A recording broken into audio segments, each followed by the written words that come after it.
Boom shakalaka! I'd buy that for $1. Hey guys, it's Vash and I'm back with another E3 video. We have one more conference to talk about, and that is the Ubisoft conference. There aren't a lot of games on this list, but yeah, because they already showed them off at other shows. But first thing I want to talk about was Far Cry 4. They showed the opening to Far Cry 4. I explained earlier that me and first-person shooters just don't get along anymore. So when I saw that it was Far Cry, I didn't really pay attention. It looks okay. Far Cry 3, I had fun for about, I don't know, about 2.5 hours before I got bored and sold it. But I don't know. Maybe this one will be better. I'm not sure. It looks okay, but we'll see. Next thing I'd like to talk about is The Division. Now, The Division looks really good. I can't wait till this comes out. It's going to be so much fun. They showed a really cool trailer that's like showing like the world transforming into, ass after that virus hits and kills everyone. And it's showing like people moving that are like invisible. You got to see it, man. It's really cool. I really like the trailer. I can't wait till The Division comes out. That's one of the games I was actually pretty upset that I didn't get to play or see at E3. Like I said, the line was just the line to get into the Ubisoft area was just huge, and I wasn't gonna roll over there and screw that. Next game I'd like to talk about is The Crew. Now, what the hell? Let me turn this down. The Crew. Now, The Crew is an open world driving game from what I saw, and they were showing that there's like no loading times and you can drive coast to coast, and they showed sped up footage of them driving from Miami to Los Angeles or something like that. And I thought that looked really cool, like, jumping in a car and just going on a road trip with your friends driving across the US. That sounds like a lot of fun, even though I don't really like driving. But like I explained before how I like that whole, like, if a journey takes you a long time, you feel more accomplished, like, because you got so far, you went so far. So I think that would be kind of cool, like have races and stuff. And I don't know what else that game is about. That's all they really showed in that trailer. I guess there's going to be racing. It's a car game. There wouldn't be any, if there was no racing, it'd be silly. Next game I'd like to talk about is Assassin's Creed Unity. They showed a longer gameplay trailer. The single-player gameplay trailer. A couple of things that I noticed different in this trailer that I haven't noticed before. Now, Assassin's Creed 4 was the last Assassin's Creed I played, but I literally only put about 3 or 4 hours into it. I didn't play very far into it. Assassin's Creed 3 was the last one I actually beat, and I don't remember there being a cover system in Assassin's Creed 4. Was there a cover system? I don't remember. And also like a stealth mode. Like, was there a stealth mode in Assassin's Creed 4 where you can like hold a button and like crouch? And like, that was one big problem I had with the Assassin's Creed series, is that there was a couple missions where you had to sneak around, but you can't sneak around. You just walk around like normal, like a normal ass dude. But like, it makes sense if you're walking through crowds, you do that. But then it's like, you have to sneak up in this area. But it's like, I don't know. That bugged the crap out of me that you couldn't creep or sneak. I think you can only sneak through bushes in Assassin's Creed 4. I don't know. I can't remember. But that was a couple of things that I noticed, that there's a cover system. Because I don't remember there being any cover in the other ones. I just remember maybe you can look around a corner. I don't know. Like I said, I didn't get very far in 4. There might be a cover and stealth system for all I know. I didn't get that far. But it didn't look like it.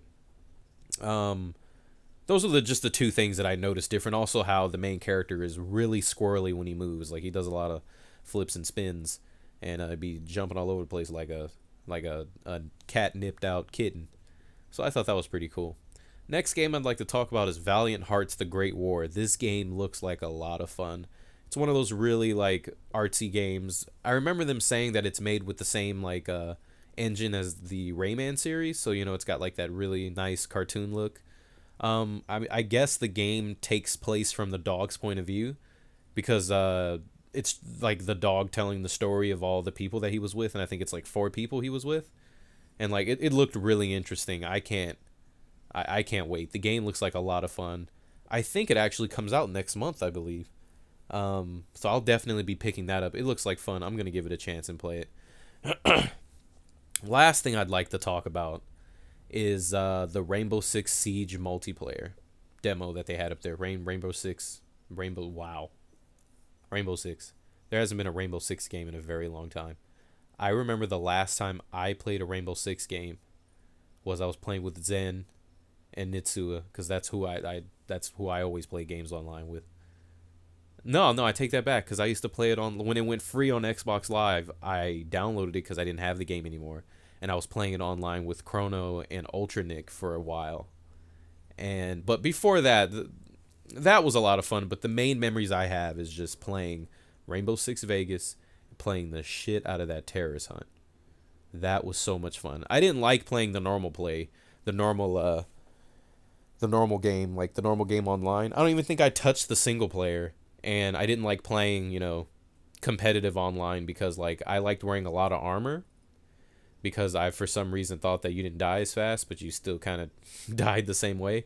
But I hated how you would go into cover on the wall, but then you could get like just shot in your shoulder and just die, like, because your armor is so big. But I don't know.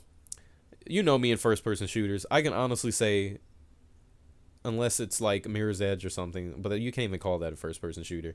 I don't really play the single player. I just kind of, I might play it for like 10 minutes and then get bored, and then play the multiplayer for a bit and then kind of not play it anymore. But the Rainbow Six multiplayer looks amazing. It looks like so much fun, even though I'm sure that when people play it, it's not going to be like that. And what I mean like that is, I don't know, I've never played on a team that actually worked together. We just kind of squeeze that stuff. I don't know. That's just me. But multiplayer trailers always make the multiplayer look a lot more fun than it actually ends up being. And I've come to that conclusion by getting really hyped up by multiplayer trailers, playing them, and it just not being the same. You know what I mean? But that multiplayer looks like a lot of fun. The whole hostage thing, how you can like tear up through the walls. They were just squeezing through them walls and stuff. That shit looks fun. Breaching from the ceiling and tearing up. Can't wait. That's going to be a lot of fun. I cannot wait. It's going to be so great. But Rainbow Six Siege, I will probably be getting when it comes out, because I know that Nitsua is probably going to get it, and he's going to need somebody to help blow shit up with him. But sorry that this one is pretty short. There really wasn't much at the Ubisoft conference that I saw that I actually wanted to talk about. But that was just some things that stood out to me that I wanted to mention and talk about and give my opinions and thoughts. That concludes the press conferences for E3. If you'd like to know what I had to say about EA or who else was there? Sony, Nintendo, Microsoft. I'll put descriptions. I'll put the links in the description. There should be a playlist with all that. Now I'm going to pick specific games to talk about, so that I can, give my thoughts and feelings on specific games, give it more of its own taste instead of just kind of rushing through with the press conferences. I'm going to only do a couple. There's only like 3 games that I really want to talk about, because I already talked about Metal Gear. I want to talk about The Order. I want to talk about Bayonetta, and I want to talk about like Yoshi's Woolly World, and maybe Smash Brothers or something. I don't know. It's only like 4 or 5 games. So hopefully I'll be finishing that up soon, and then we will get back to our normal scheduled programming with Minority Report and some other stuff that I got planned for you guys. But thank you for listening to me ramble for 8 or so minutes. I hope you enjoyed this, and I look forward to seeing you guys again. Bye. Bye, bye, bye. Bye.